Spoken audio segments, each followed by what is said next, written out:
Au château de Borne, on vous présente également des armes.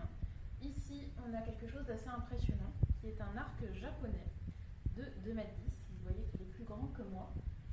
Alors, ce genre d'arc n'était pas destiné à l'exercice guerrier, vous imaginez bien que ce n'était pas très pratique.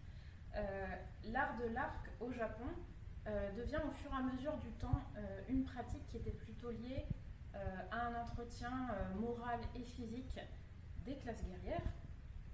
Alors l'arc est utilisé comme arme de guerre entre le XIIe et le XVIe siècle au Japon. C'est même une arme de prédilection qu'on va utiliser à pied mais aussi à cheval. Par contre, à partir du XVIe siècle, eh bien, il y a l'introduction des mousquets portugais, des armes à feu qui font qu'avec le temps, et notamment avec le fait que le Japon va se pacifier, eh bien, l'exercice de l'arc va être plutôt sportif et spirituel, lié par exemple au rite du shintoïsme.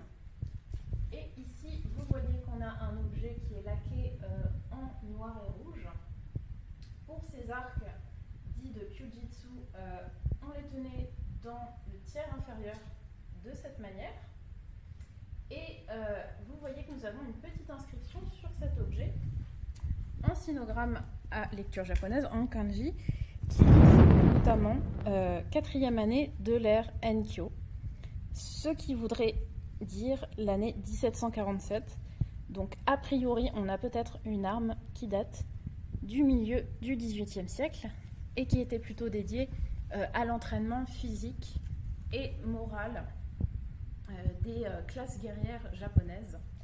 Alors il faut savoir aujourd'hui que la pratique de l'archerie est devenue un sport pratiqué au Japon sous le nom de Kyudo. Donc comme Aikido, comme Judo, il s'agit tout simplement d'un art martial où l'importance c'est vraiment le geste, la concentration et l'harmonie entre l'énergie du corps et l'énergie de l'esprit. Et d'ailleurs maintenant le Kyudo est pratiqué par des fédérations dans d'autres pays, notamment en France.